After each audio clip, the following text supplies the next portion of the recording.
Good morning and welcome to this year's National Landscape Awards workshop. We're all delighted to have you join us here today on this virtual platform. And for those that I've not met or spoken with before, my name's Emily Feeney and I'm the Events Project Manager here at Barley, responsible for the National Landscape Awards.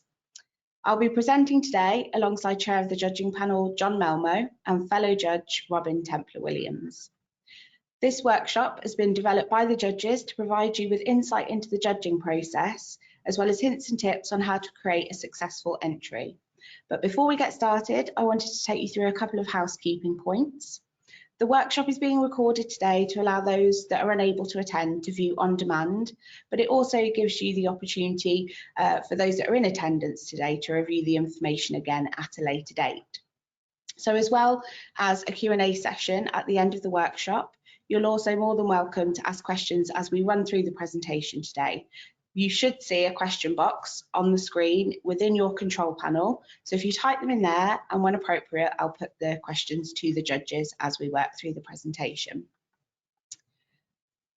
So now that the housekeeping part's covered, we can move on to today's agenda. I'll take you through a short introduction to the awards, why entering is important to you and your company, and also how to enter.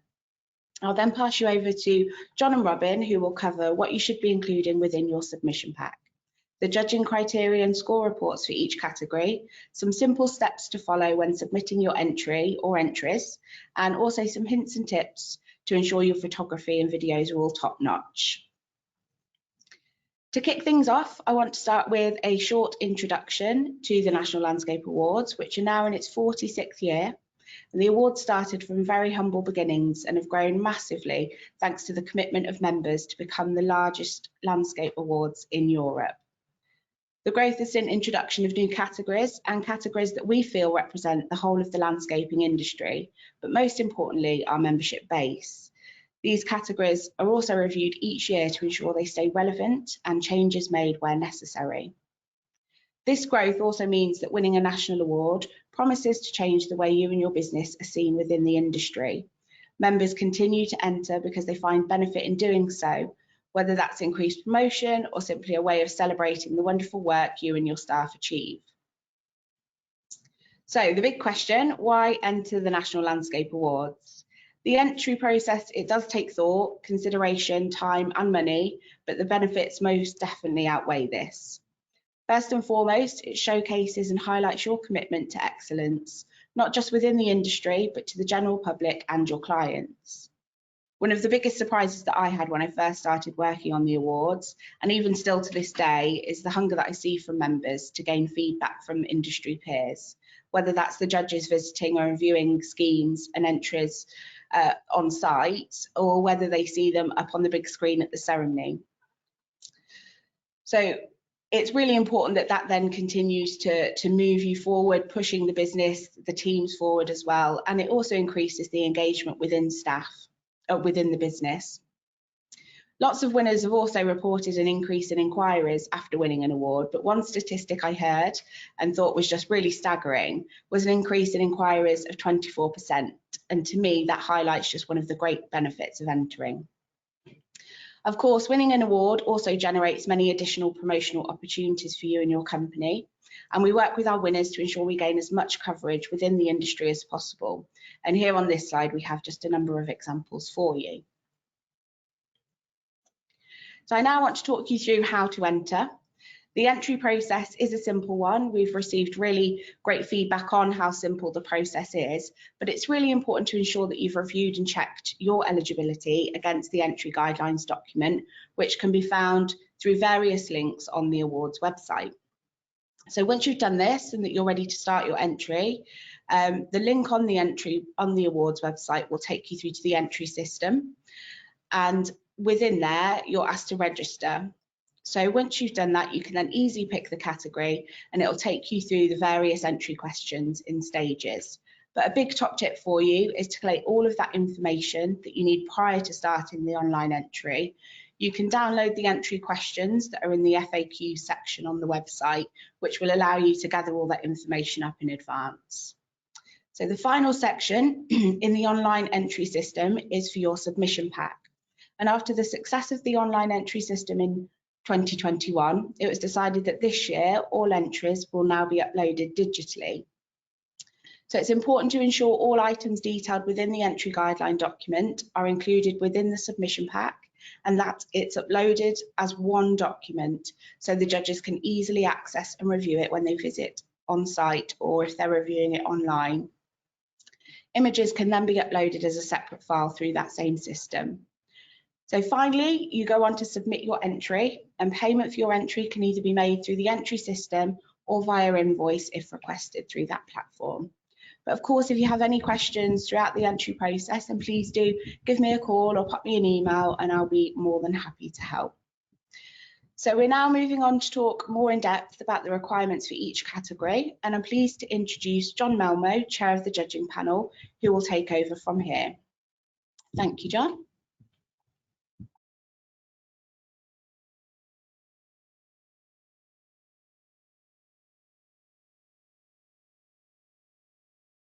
Sorry, John, you're just muted there. Bear with me and I will unmute you.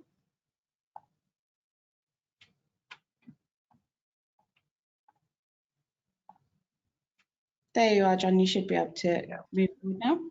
Thank you, Emily. Good morning, everybody, and thanks for attending this workshop.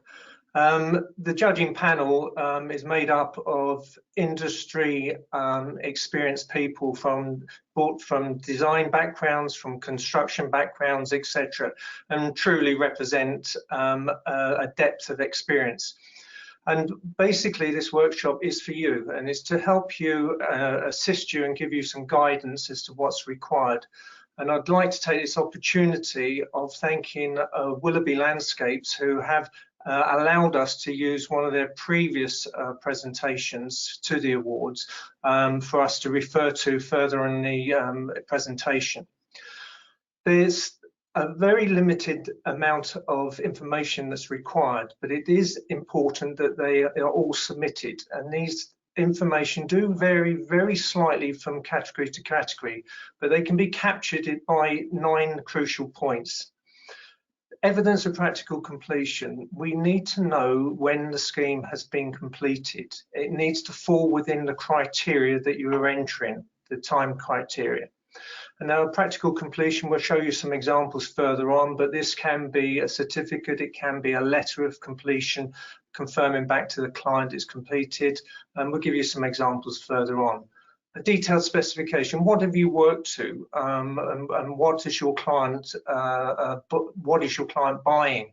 So we need a detailed specification where there's one that's available.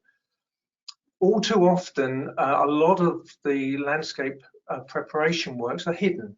There's foundations, and they're getting more and more technical in the degree of information and the degree of build that's required, and a lot of the information is hidden. So we ask you to gather your information on how all this hidden work that some people often don't see, and build the picture of your submission. Clearly define any works undertaken by third parties. Please, this is extremely important, particularly on larger schemes. We need to know where one phase starts and one phase continues, and we need to know truly what your works were. Clean copies of relevant drawings. There is no point in just uploading hundreds of drawings if hundreds of drawings are available.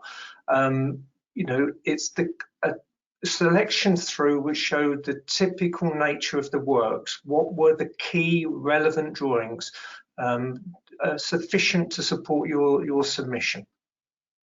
Then we look for a summary or bill of quantities. We need to know how complex the scheme was, what truly was the build value of the scheme, and to ensure that it fits into the relevant criteria. And then one of the most important things is the high resolution images, and Robin will come on to explain the importance of this further on. But you cannot underestimate or overestimate the importance of this item. And it's certainly worth investing with a professional photographer to actually undertake some decent photographs.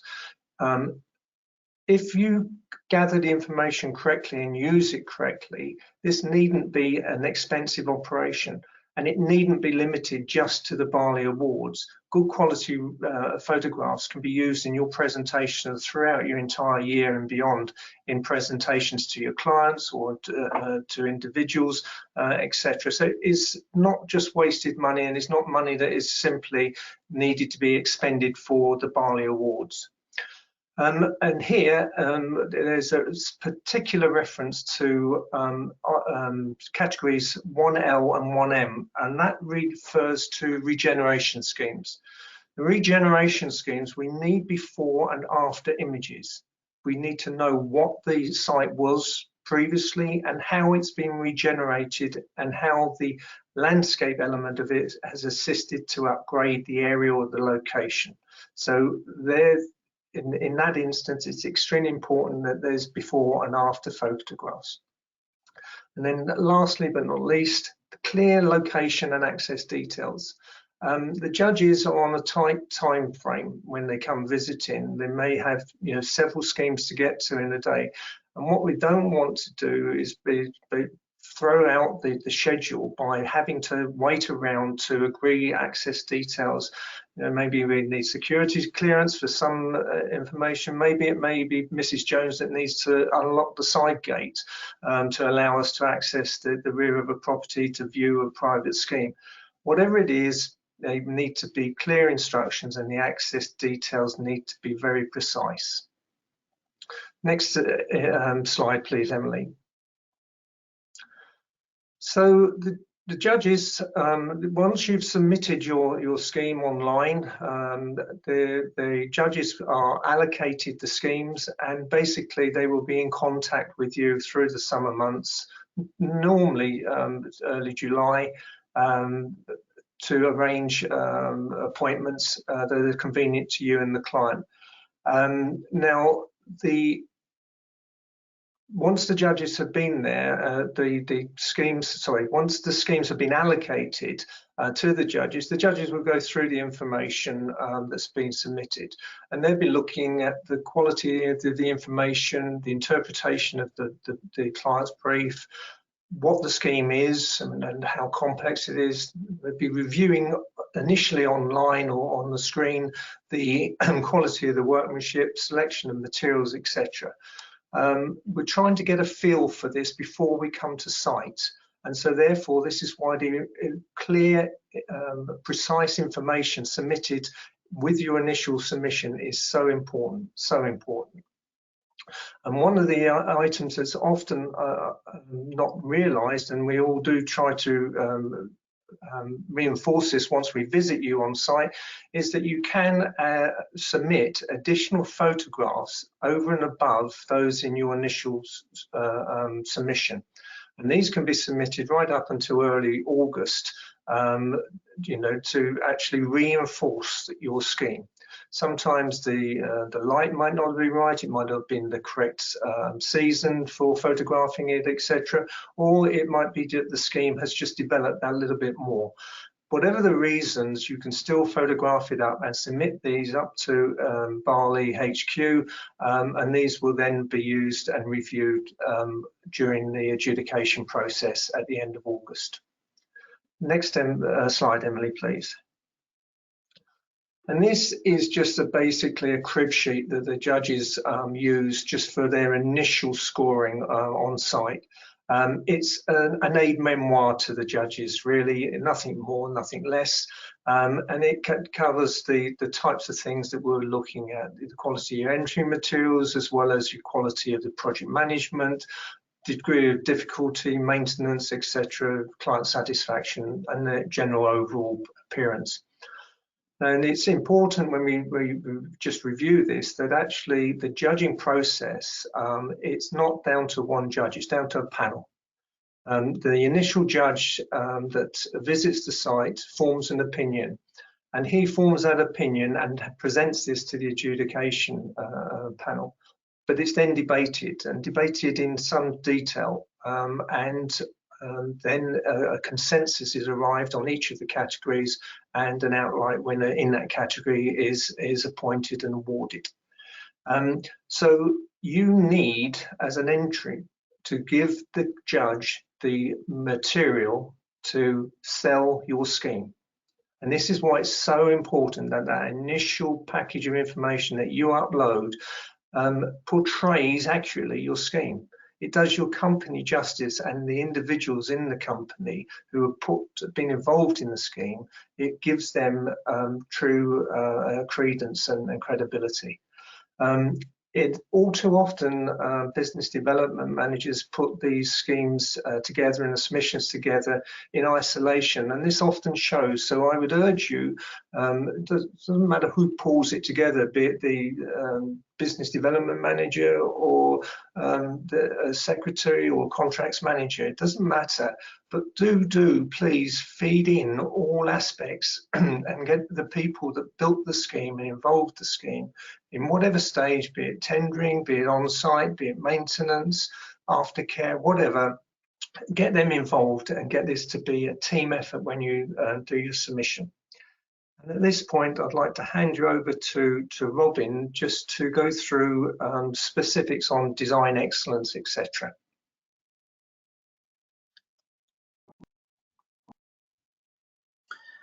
Good morning. Thank you, John. Thanks, Emily. Good morning, everybody. Just to reiterate what John has said with regard to the elements that need to be entered, that we still need the information with regard to visits and precise instructions and directions as to how we can get to the site to view the design entries. The material really is broadly the same.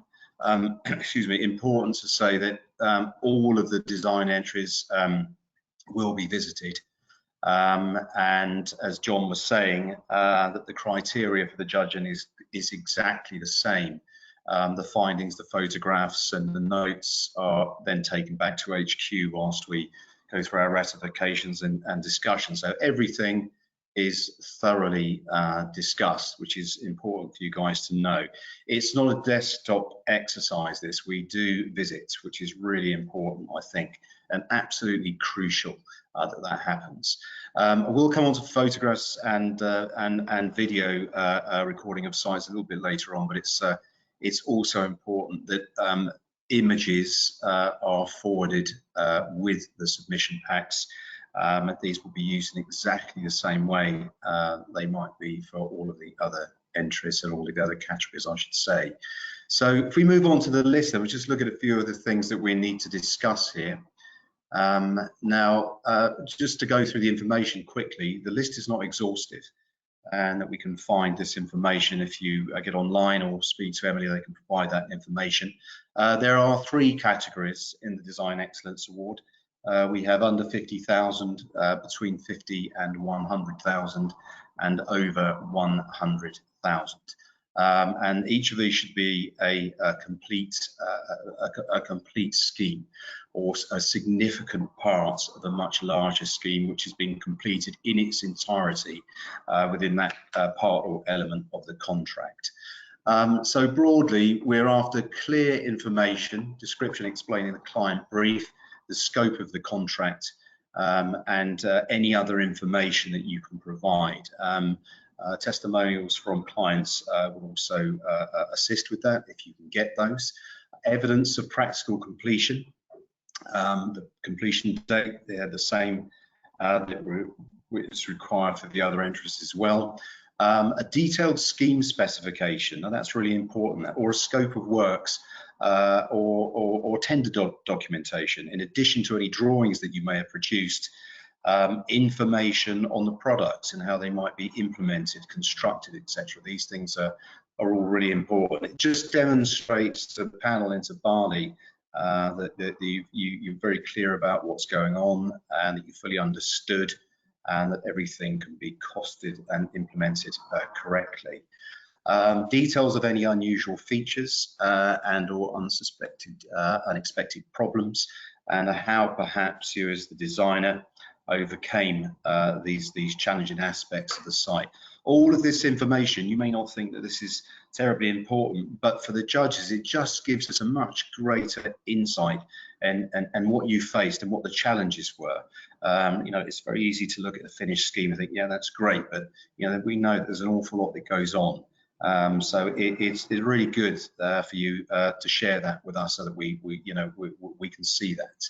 Evidence of underground works. I'm guessing that may not always be possible, but where it is, where a geo survey has been undertaken, that information would also be useful to have. Clearly, we require clean copies of the scheme, the design, and all the layers which lie therein: concept, detailed schemes, planting, design, section drawings, construction drawings, etc. All really important stuff. And identify all the work carried out perhaps by third parties. These may have been drainage consultants or structural engineers or a lighting specialist, for example. We fully accept and understand, because we're all in the same industry, that we realise our limitations, and that from time to time we bring in other consultants. So anything that they may have brought to the table to your project, it would be very useful, again, for Barley and for the judging panel to see that, and for you to explain and demonstrate that that's what you've done. It's very much part and parcel of being professional. A financial summary, bill of quantities, that's really important that we see that. That may have been arrived at by yourselves or third party, may have come from the contractors, but we'd also wish to see a breakdown of your the design fees and what was involved in that and the details of that. Just be rest assured that clearly all of this information is confidential. And then we come to the photographs, and I started with this one, so we won't spend too much time with it, but we need the photographs. That's really important. You get some really good shots which demonstrate initially your work, so that we can see what's going on before we actually make the site visit. And please, a location map of the scheme. Without going on about this one too much, it can be hugely frustrating when the details and directions and exact location and access points to a site are not given. It leads to a lot of frustration when we've got our boots on the ground and we're up against the time frame. Emily, the next slide, please. So here we're looking at the criteria, and although we design, I guess, to a point is subjective, but there are some very clear good design principles which we need to adhere to, irrespective of the style or the theme of the garden. So we're looking at sound design, sound spatial design, a well-balanced layout of all the component parts, ensuring the scheme functions aesthetically as well as practically within the site. I think on that point, well, going back to the previous slide, it's essential as part of the documentation and the drawings that if you could please include within your pack a site survey, and this would show levels too, if you could. This just allows the panel to, if you like, inspect proposals against the existing and how that were actually implemented. So they're all important. That's an important document. Planting design and compositions. We're looking at standard stuff to begin with: soil, drainage, aspect. These things are non-negotiable. So it's appropriateness to the soil, the aspect and the site, and the condition of the soil, all those things. And thereafter, the composition of the plantings. Now, again, it's a hugely diverse and medium, perhaps, planting design, constantly evolving. It's not about personal preference by any of the judges, but it's to ensure that the compositions are correct, that they work within the site. The plants work well together as a composition.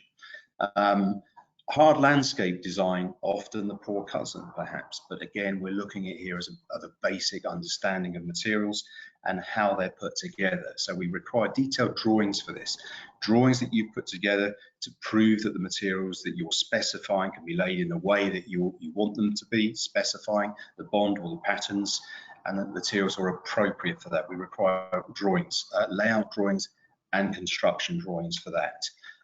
Attention to detail, materials, finishes, joints, pointings and cuts. All these things, the minutiae of the job actually, just to demonstrate that you're ahead of the curve on this, that you're showing exactly to your clients what they're going to get, and also demonstrating and showing to the landscape contractors who are building your gardens exactly what your intentions are. Appropriateness to the site, surrounding environment, if appropriate, the architectural style and period of the property, ensuring that the style and materials are in keeping, or perhaps not. Maybe there's contrast there, those materials and the design that you set down works with that and doesn't jar with it perhaps. Documentation, scaled and detailed CAD or hand drawings, says here, sorry, the topographical survey, planting plans, scaled and dimensioned landscape detailed drawings, including setting out drawings if appropriate. So basically everything that you would put together, and possibly more, you know, that you would send out to tender to landscape contractors. We fully understand actually with regard to this, that some of this work you may be wishing to put together or wanting to put together retrospectively. So, you know, take the trouble to do that, but they should have been included. But I understand that we all work slightly differently and differently with some contractors than we do with others, but we're after a full set here, so that's really important. Additional documentation which might have been supplied, as I said at the beginning, structural engineers, lighting designers and drainage consultants, etc. So I'm now going to hand back to John if I can. So Emily, if you can pick that up, that would be great. Many thanks.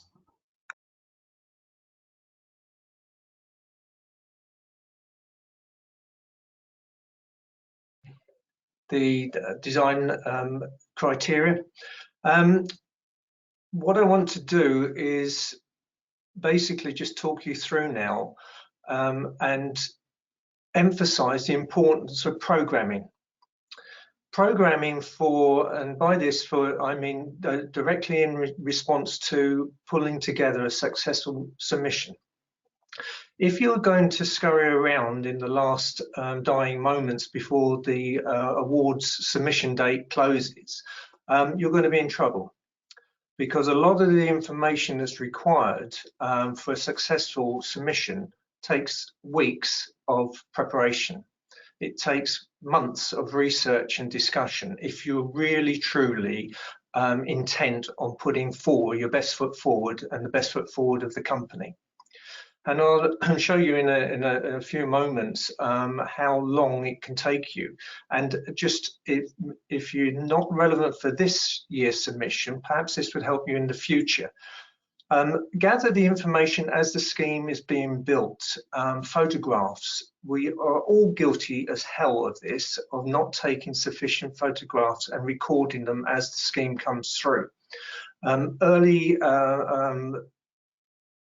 connections with the client team for approvals, discussions, etc., background information on the scheme and project.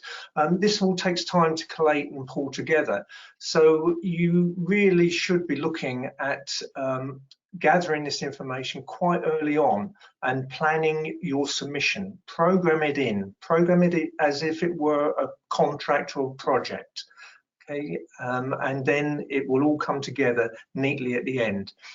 There are 9 simple steps to complete the submission pack, and we'll give you examples in a moment. And that's the introduction. Again, we're repeating ourselves to a degree, but you know, it's amazing how many people miss some of these items. There's 9 of them, and yet people still miss them. The introduction of the scheme, explain your scheme, build the storyline, you know, for the judges. Evidence of practical completion. It's vital that we can prove and demonstrate that your scheme was completed within the timeline that's relevant to your category. Detailed specification, we mentioned this before, and a detailed specification, don't go creating it necessarily. If your specification is a 1A4 page and that's what you built and that's what your clients bought, then that's what it is. If it turns out to be a 700-page document, then that's exactly what it is. So don't go trying to reinvent something that wasn't there. If it needs tidying up, but that's different. But don't go making work for yourself or trying to pull the wool over the judge's eyes, because it will come to the surface in the end. Evidence of hidden work, build the picture, let the judges know the complexity of your scheme or not. Again, don't go thinking that you have to make it more complicated than it is, but if you've done complex structural work, subterranean, then show it. Then you're building the picture for the judging panel. Clearly defined works by third parties, and again we'll show some relevance of this in a moment. Clean copies of the relevant drawings. Well, this year most of the drawings are going to be uploaded digitally, but again, if you've got hand-drawn sketches, etc., then scan them in and submit those. They don't have to be converted into CAD. If you operate as a hand-drawn operator and those were the sketches that you built, then submit them. Financial summary, bill of quantities. This could be a specification or quotation rather. Whatever you built and sold to the client, be it a formal tender situation or a straight quotation presented to an individual, then that's fine. Just submit it. High resolution images, again, we cannot bang on enough about these. This is what the industry sees if you're successful. It sees your images portrayed on a large screen at Grosvenor House and in magazines throughout the country. So they need to be good quality. And then, as Robin has said, clear location and access details. And please, please, please check that you are putting the relevant postcode on your submission. There's nothing more frustrating than being 3 streets away in central London because someone's put the wrong postcode in the submission. So next photograph slide in, Emily, please. Now, we'll take you through the 9 steps, and this is basically a scheme that was submitted previously, many years ago now, the Sky Garden in central London. And this basically is step 1 is the introduction. Give the background to the project that you're involved with, be it a private garden or a commercial scheme, it doesn't matter, but give the background as to how and what was envisaged during for the project. Next slide, Emily, please. Evidence of practical completion. Here is a formal contract, and they issue practical completion, formal certificates as required by the contract. Yours may follow suit. It may be a formal contract. It may be a handshake with a private client. But at the end of the day, you have to hand the scheme to the client. You have to record at some stage that the scheme is complete. It's been practically complete. And this could be an invoice. This could be the final invoice following the completion of the scheme. So don't think that it has to be anything elaborate. If it's a formal document, then fine, submit it. If it's an informal document, such as your agreement with the client, you're formally thanking them for the business, etc., then submit it. But what it must do, it must record the date that the work was practically complete. And that must be emphasized in that document. Next slide, please, Emily. Detailed specification here, MBS specification. You may or may not be familiar with it, but this can run on for several hundreds of pages. If that's what you tendered on, if that's what the scheme was let on, then submit it. And it will give the judges the background knowledge of how complex the scheme was or not, as the case may be. Don't go making a rod for your own back thinking, my 1A4 page of a quotation, which is what I built the garden to or the scheme to, isn't good enough. It is. If that's what you built the scheme to and you're engaged to do, then submit it. It doesn't matter how basic it is or how complex it is, then please submit it. Next slide, please, Emily. Evidence of hidden work.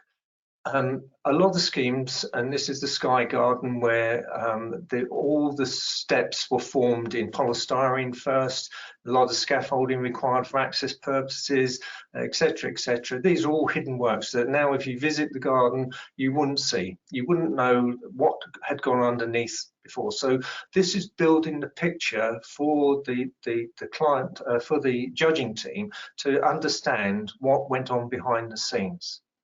Next slide, please, Emily. So clearly define works here. We're showing a picture of the Sky Garden, but the contractor didn't install the steps that you see in the bottom left of this screen, and this was clearly identified within the submission. The paving at the bottom in the terraced area wasn't installed by them.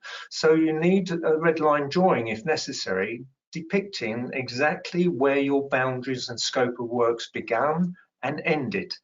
Do not try and steal somebody else's praise with your image. Clearly define it, because these schemes are visited, as Robin said, and we do ask probing questions, and we ask probing questions of the client as well, if necessary. And please do not allow the lines of responsibility to become blurred. Clearly define it. Next slide, please, Emily.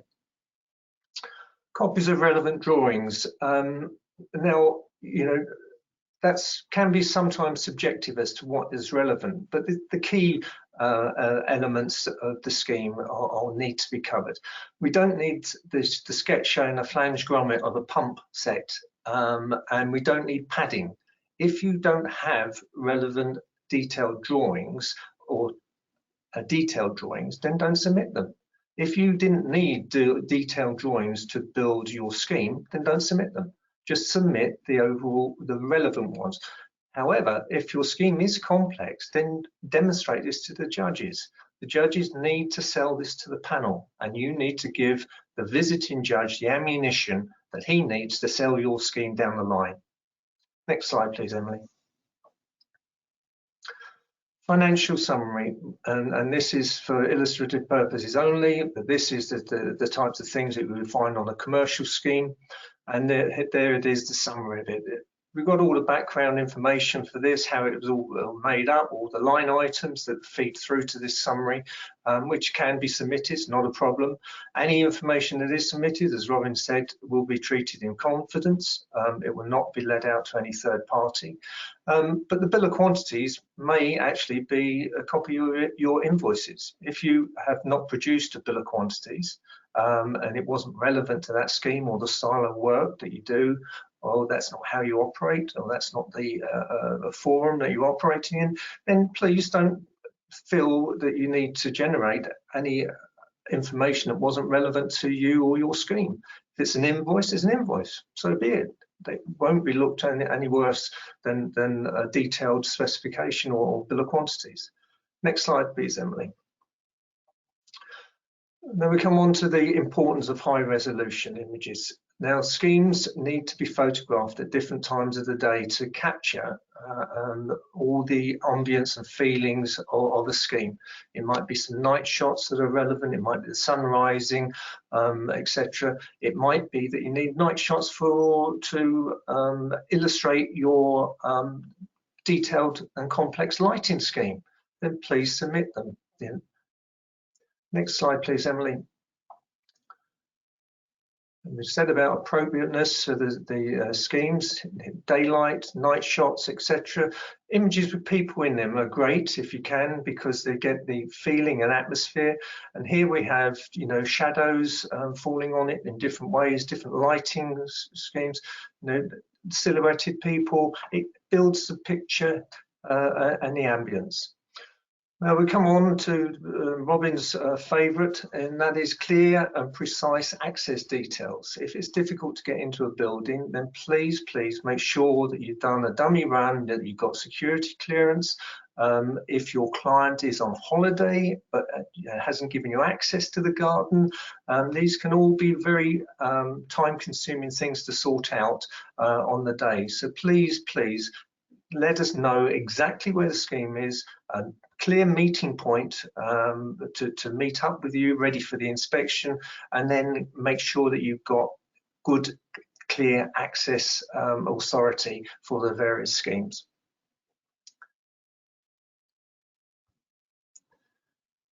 So now I'd like to hand you over to Robin to talk through the importance of the photography and videos, etc. Thank you, John, and thanks everyone for staying with us with the photographs. I think we've discussed it several times now in each of these categories, but nonetheless, let's go through. They are important. They really are important, and I'm not going to read through these the next few PowerPoints verbatim because I think we've covered most of the points. Only to say that the top 5 images that you use will be used in print, on the website, social media, and possibly at the ceremony. So it's vital that they're a really good and correct resolution, and I would suggest to you that that wouldn't be less than 300 dpi, so that you can get a good, a good quality image. Get what John describes as the hero shot. What that means is a photograph where you catch the best light. Look at the light and shadow in this as well. If you've got a professional photographer on board, absolutely fine. But if you're taking your own, then just look at the light, different angles, and look at the balance between the light and shade. You can focus down on small elements, narrow the viewing plane if you like. If we look at the bottom left image now, we see from Landscape Associates this modern family garden, which is a beautiful scheme. It was very successful in last year's awards, but that's a cracking image. It doesn't show the whole scheme, which isn't important. Don't try and capture the whole garden.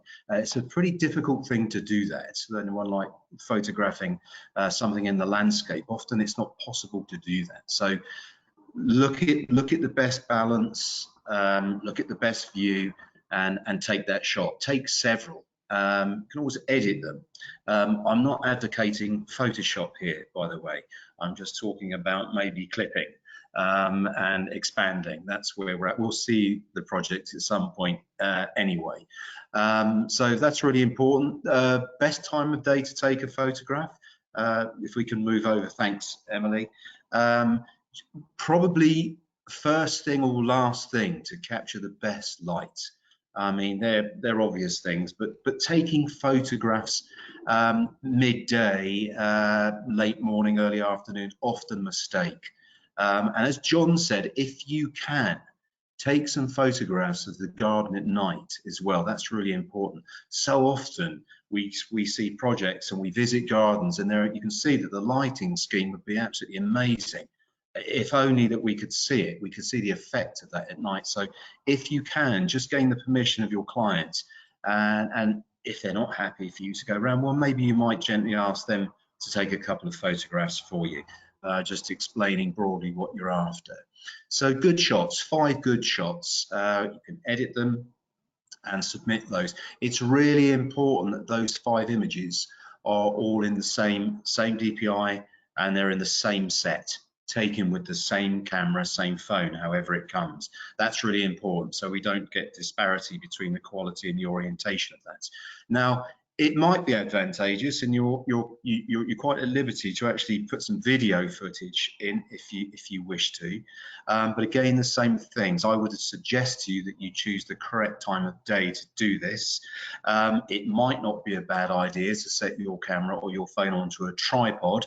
Run through some practice, takes, sweeps, so that you can see exactly what you're going to get, and make sure that you move slowly. Don't shoot round, so that we can take in and the information can be seen. Tripod's important, I think, unless you've got a really steady hand, just to stop that wobble. But really important. So it's quite likely that some, if not all, of these images might be used at some point, either in publications, during the ceremony, and so on and so forth. But all of the judges, all 7, 8 of us judges, will take our own photographs as well, just to let you know that. John probably mentioned that, but that's really important for us. Some of those images may also be used if they prove to be of a sufficient quality.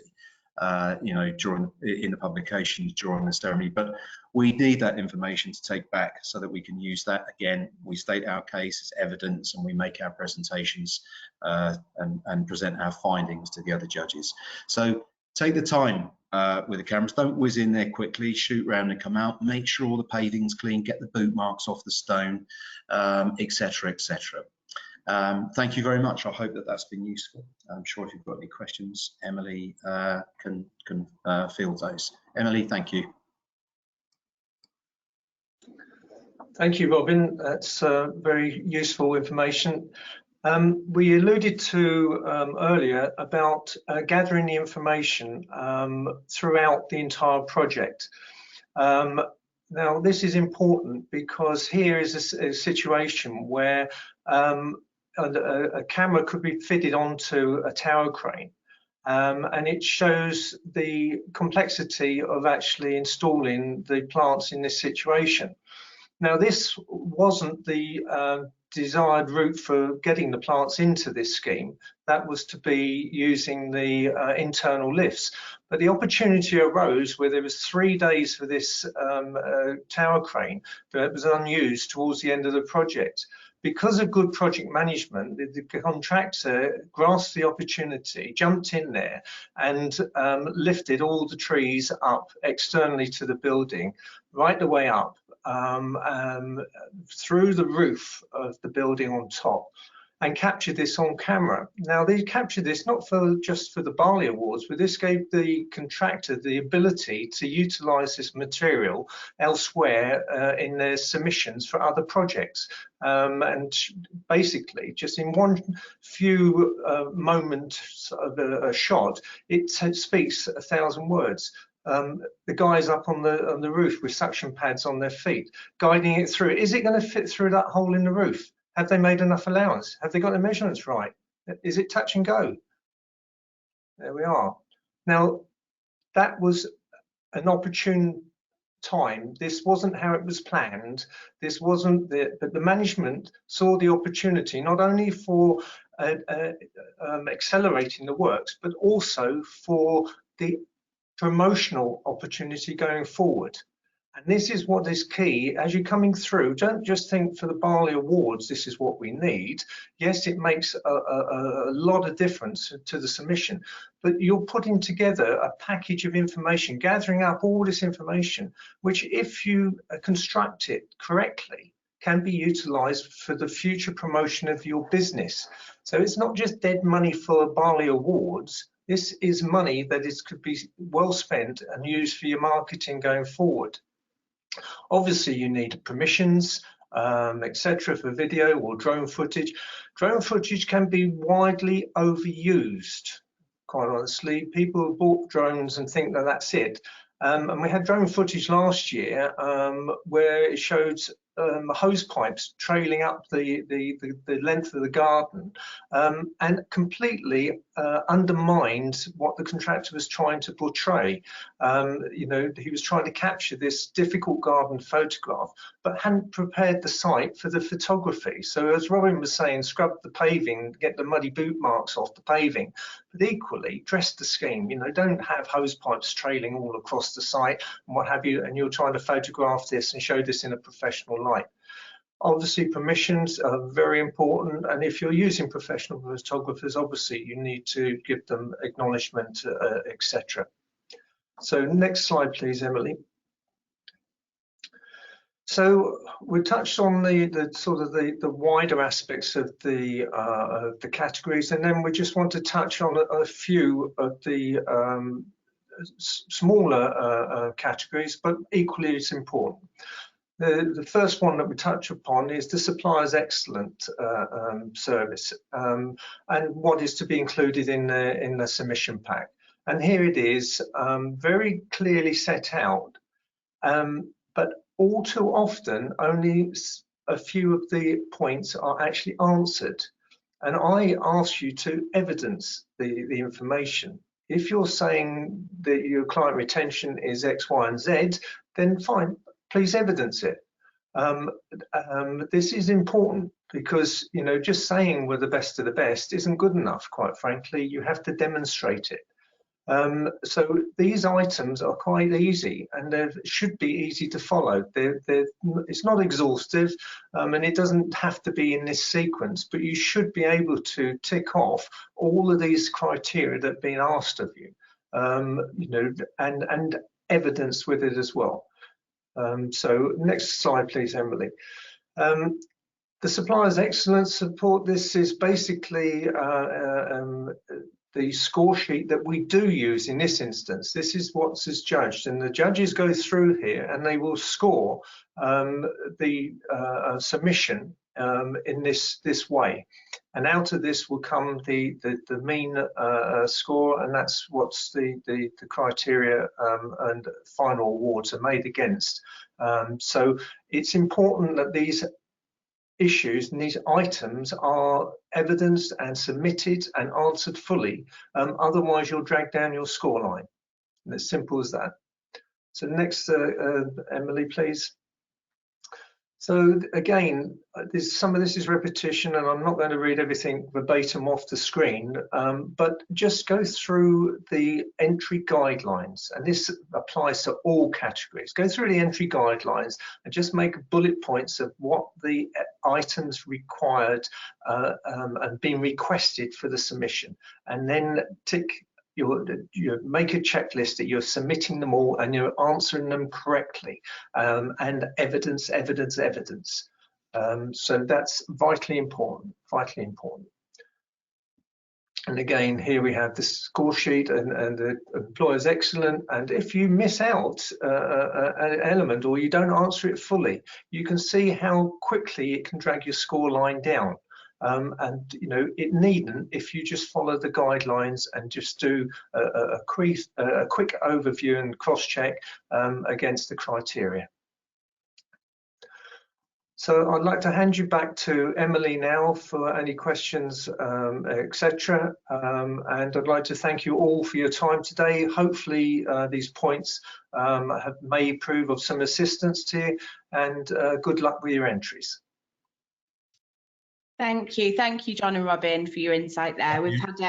We have had a few questions come back in, so I'd like to put these questions to the both of you, if you don't mind. So one of the questions is, as a small domestic contractor, how can I make my scheme stand out from others? Ooh, John, you can say, I'll take that one. Okay. You take that, Robin. Yeah.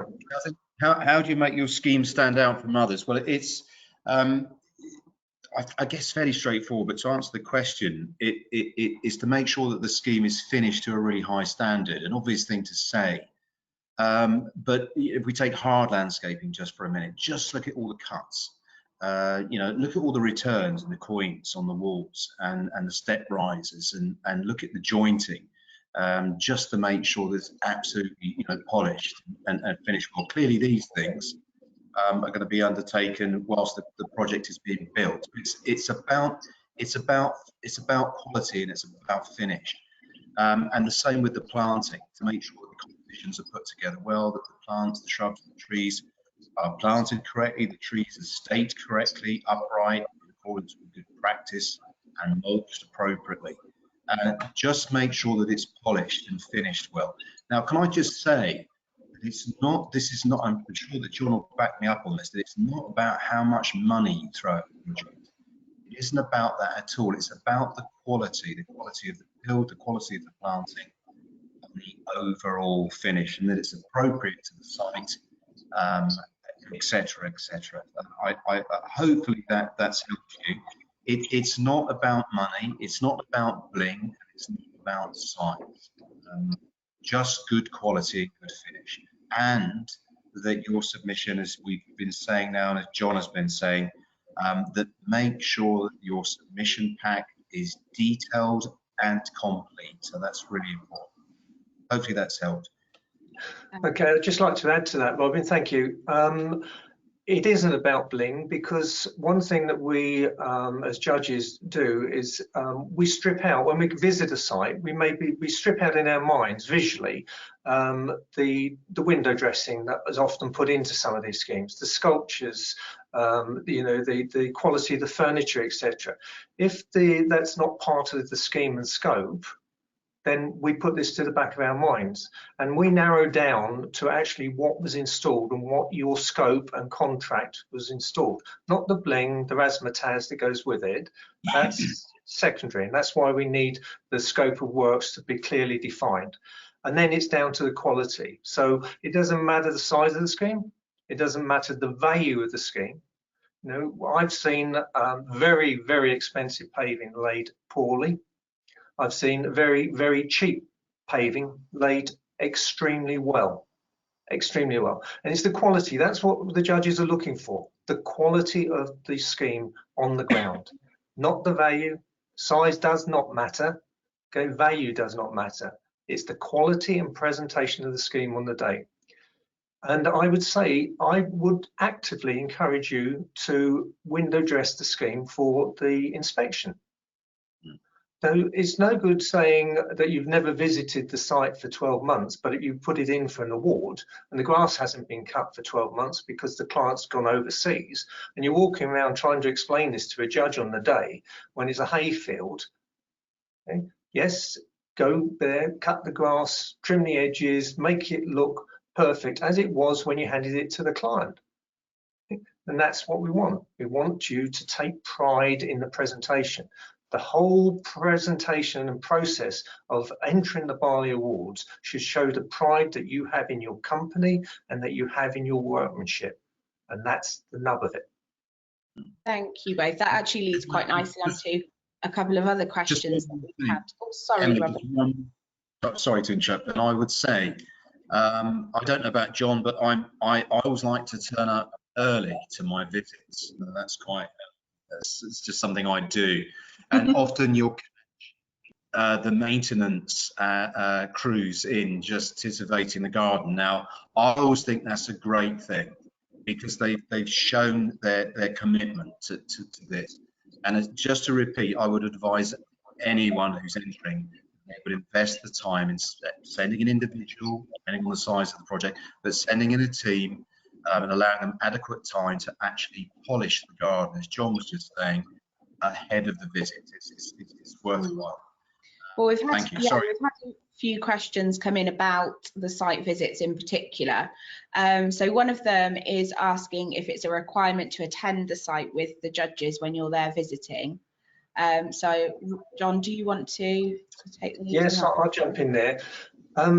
It's not a requirement for you to be in attendance. So the judges are quite happy to rock up on their own and view the site with or without your clients. But over the years, contractors have asked, members have asked for can they present their scheme to the judges? And this is what it's about. If you've got a scheme where you're selling it, you need to sell this scheme to the judges. You need to sell this scheme through the presentation.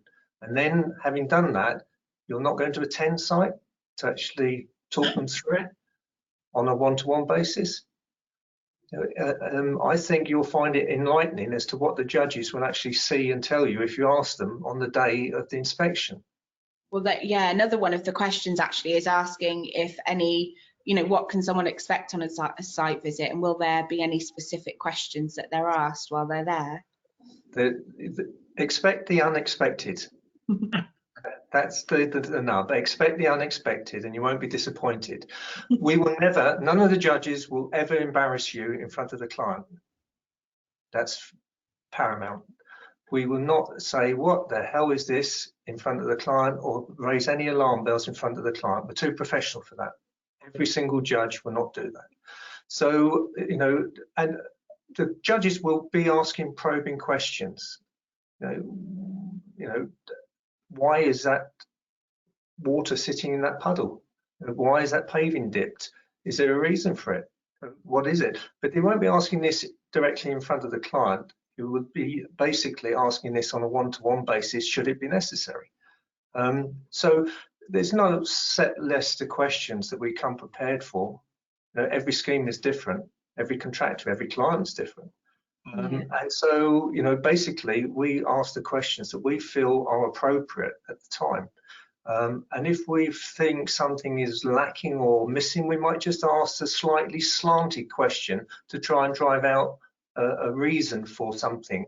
and that's it. But no, expect the unexpected and you won't be disappointed. And then the other question we have about the site visits is when are the schemes themselves visited, and how much notice do the entrants get for the visit? Do you want to take that one, Robin? Yeah, sure. I think, well, I don't know what the deadlines are here, Emily, but personally, and I think across the board, as soon as the judges, each of us receives our allocation, let's describe it as that, and they can vary anywhere between about a dozen and 18 projects across the board. We will contact. Yeah, so generally they're handed over to the judges at the end of June. So you generally start to make your visits from between July and sort of mid-August. Yeah. So to answer, Emily's just answered the question. So it broadly speaking, the visits are made in July and August. That's because we all meet at Barley HQ over the, I don't know, 28th, 29th-ish of August. So we needed to have put together all our reports, our PowerPoint presentations, everything ready then for us to go up and spend 3 days deliberating and discussing over all of the projects. I can assure you that everything has gone through very thoroughly. And it's between all of us, as John said, it's not any one individual's decision. So we would write to the client and write to yourselves informing you that we had done that to arrange an appointment to visit. So it's done fairly speedily, within a matter of weeks of the closing dates or us receiving the packages. I hope that's helped. Okay. If I could just jump in there, I think it's important for people to know that the judges do this voluntarily. It takes an awful lot of time and effort to pull this together. And therefore, what we do appreciate is once we've agreed a time and a date with you for a visit, we've formulated this around our other visits. And so once they're made, it becomes extremely disruptive if the arrangements are changed or need to be changed. So unless there's a fundamental reason for change, once the appointment is agreed, we very much appreciate being able to adhere to that time and date, because it has a major impact on the remainder of the schemes that we're judging. Thank you. And just to add to the end of that as well, when you go through the online entry process, one of the final questions that you get asked is if you have any annual leave planned, or if there's any dates specifically that you can't do, which then obviously the judges can look at when they first get the submissions and start trying to plan their time and plan their visits. They can do that knowing that you're potentially not available for a set period of time. So they will work with you on that. There is another question here that we've got about the digital submission pack, just asking if there's a limit to the file size for the single document. So there isn't a limit on the file size for that. So as it's been alluded to throughout the presentation, it might be that the specification document is a huge document, but that's fine. It can still be incorporated into that one larger submission document.